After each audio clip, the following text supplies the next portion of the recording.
Hola, vamos a comentar en este capítulo una introducción breve a la clínica de las demencias más frecuentes. En primer lugar, vamos a comentar sobre la enfermedad de Alzheimer, que como sabéis es la demencia más frecuente. Su manifestación principal es la afectación de memoria, aunque también incluye otras afectaciones tanto cognitivas como conductuales o neuropsiquiátricas. Como decía, la principal afectación es la pérdida de memoria o amnesia, que afecta al 95% de los pacientes, es su síntoma inicial, pero también afecta a otras áreas como el lenguaje, orientación, cálculo, resolución de problemas, atención, que hablaremos ahora. Luego las manifestaciones conductuales o neuropsiquiátricas, como son la apatía, la depresión, delirios, alucinaciones u otros cambios conductuales, que son también muy frecuentes y aparecen en algún momento de la enfermedad en más del 50% de los pacientes. Sobre la pérdida de memoria, diremos que afecta sobre todo a la pérdida a la memoria episódica, sobre todo a la más reciente del día a día que utilizamos para los recados, donde dejamos las cosas, etc. Los pacientes o sus familiares suelen referir olvidos de conversaciones, de recados, de citas, perder objetos. Es una alteración de memoria que no mejora con pistas, con claves, y que impide el aprendizaje o dificulta mucho el aprendizaje de nuevos datos.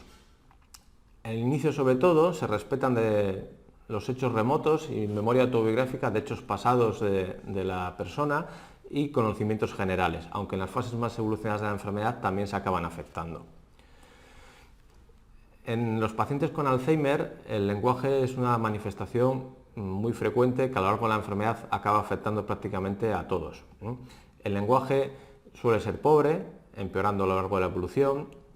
Uno de los síntomas iniciales suele ser la dificultad para encontrar el nombre de objetos o palabras en concreto. Para ello utilizan giros, en vez de decir, por ejemplo, gafas, dicen lo que sirve para leer u otras vueltas que dan al lenguaje. Pueden cambiar palabras, lo que llamamos parafasias, por ejemplo, en vez de decir cuchara dicen tenedor, o en vez de cama, casa. Suelen repetir mucho las mismas palabras o las cosas que les decimos, lo que llamamos ecolalia. Pueden tener dificultades en la comprensión, sobre todo de frases largas, y también se acaban alterando la lectura y la escritura. Es muy frecuente también, sobre todo en fases iniciales, la desorientación temporal, que a lo largo de la evolución de la enfermedad acaba provocando también una desorientación espacial. Al principio en sitios menos conocidos o menos familiares para el paciente y al final incluso en su propio domicilio. Otra manifestación frecuente es la alteración del cálculo, que se produce sobre todo por la afectación del lóbulo parietal y en menor grado del lóbulo frontal. Sobre todo esto se manifiesta en problemas con el dinero, que es uno de los síntomas iniciales. Se ve que hay una pérdida de magnitudes, no saben calcular el valor de, por ejemplo, de 1 euro, 50 euros, no saben diferenciarlo, tienen confusión con las vueltas cuando van a hacer recados, etc. Otro síntoma frecuente es la agnosia. La agnosia es la incapacidad para reconocer estímulos.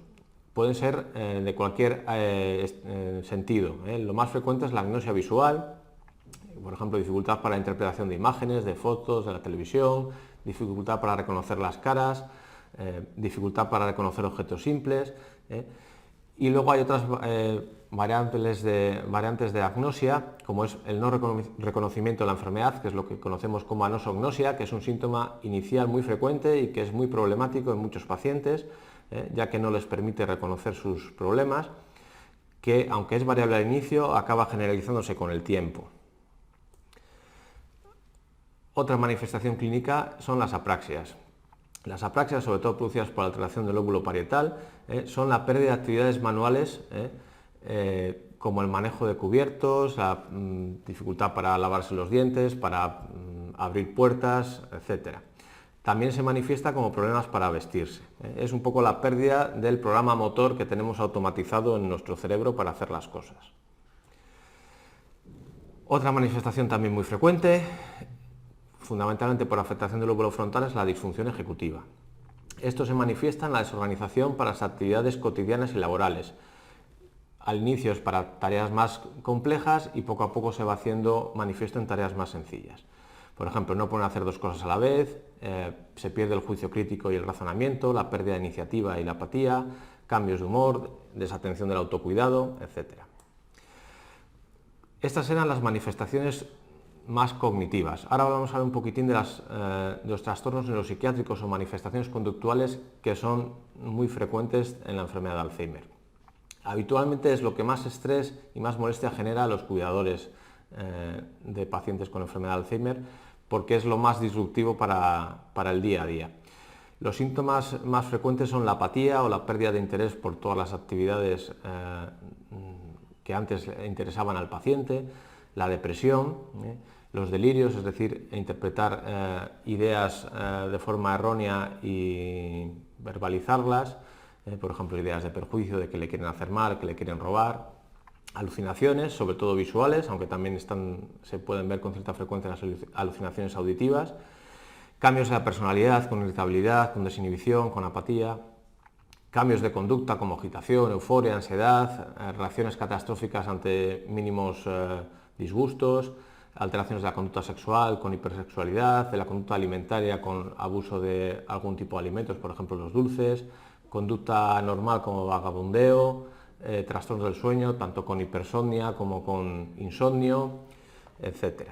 Como os decía, son muy frecuentes y son los más molestos para los cuidadores por el estrés que generan. Todos estos síntomas aparecen en casi todos los pacientes en algún momento de la enfermedad.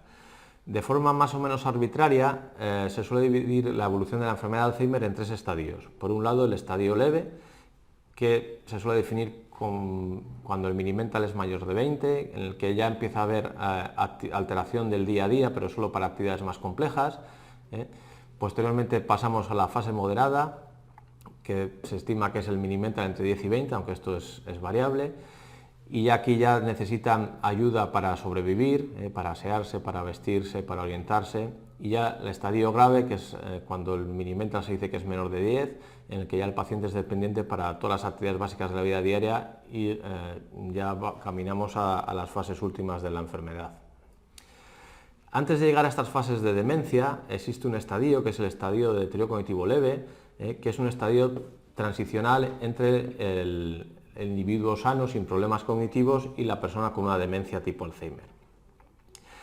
Sigue siendo enfermedad de Alzheimer, pero no lo podemos diagnosticar de demencia porque no hay una alteración de las actividades del día a día. No todo el mundo con deterioro cognitivo leve va a acabar desarrollando una enfermedad de Alzheimer. Hay un porcentaje que va a quedarse estabilizado en torno a un 40%, incluso hay casos que mejoran, y luego el resto puede evolucionar a enfermedad de Alzheimer en su mayoría o bien a otro tipo de demencias. Clásicamente se dice que hay un 10-15% de estos pacientes al año que evolucionan a enfermedad de Alzheimer, de tal manera que a los 3 años aproximadamente un 50% son diagnosticados de demencia tipo Alzheimer. Sin embargo, como decía, hasta un 30% no progresa a enfermedad de Alzheimer o incluso puede mejorar. El concepto de deterioro cognitivo leve en los últimos años ha referido el nombre, cuando es debido a una enfermedad de Alzheimer, de enfermedad de Alzheimer prodrómica o deterioro cognitivo leve debido a enfermedad de Alzheimer, dependiendo un poquitín de los criterios internacionales que se utilicen. Bueno, ahora vamos a comentar brevemente sobre la degeneración lobar frontotemporal. La degeneración lobar frontotemporal es la segunda demencia más frecuente en pacientes preseniles, por debajo de los 65 años, y es una entidad bastante compleja. Realmente no es una enfermedad, sino que es un conjunto de síndromes que se asocian con atrofia del lóbulo frontal y o temporal. Realmente son varias enfermedades, varias proteinopatías, en las cuales diferentes proteínas se acumulan, dando lugar al mismo síndrome clínico. Y estas proteínas, este acúmulo de proteínas, se puede deber a diversos genes, cada uno con sus características diferentes, de lo cual ya no hablaremos por complicar un poco el asunto. Para ilustrar un poco la complejidad de la degeneración frontotemporal, tenemos aquí este gráfico, en el cual, con los síndromes clínicos principales que están arriba, vemos cómo estos síndromes clínicos se relacionan con diversas proteinopatías, el UPS, FUS, TDP43, Tau, y estas a su vez con mutaciones genéticas. No todos los cuadros de proteinopatía son debidas a mutaciones genéticas o al menos no conocidas a día de hoy. Vamos a hablar un poco de los síndromes clínicos. El primero es la variante conductual, que aproximadamente es el 50% de los casos de degeneración frontotemporal. Se debe fundamentalmente a una disfunción frontal bilateral de predominio derecho, y habitualmente el inicio es insidioso y el curso progresivo. Y lo característico es la afectación precoz de la conducta. Los criterios actuales se requiere que haya al menos 3 o más áreas alteradas de las siguientes: alteración conductual, fundamentalmente con desinhibición, aplanamiento afectivo, pérdida de empatía, conductas perseverativas, estereotipias o compulsivas, hiperoralidad y cambios dietéticos o disfunción ejecutiva predominante. Todo esto tiene que ser apoyado por la neuroimagen estructural en la resonancia o la funcional, SPECT o PET, en los cuales se vería una atrofia frontal y o temporal anterior y una hipoperfusión o hipometabolismo frontal y o temporal anterior en las pruebas funcionales. El segundo síndrome clínico es la fase progresiva no fluente. La clínica, con los criterios actuales, requiere que tenga al menos uno de los dos siguientes criterios: agramatismo por un lado y por otro un habla trabajosa con dudas y errores fonológicos y distorsiones, lo que se llama apraxia del lenguaje.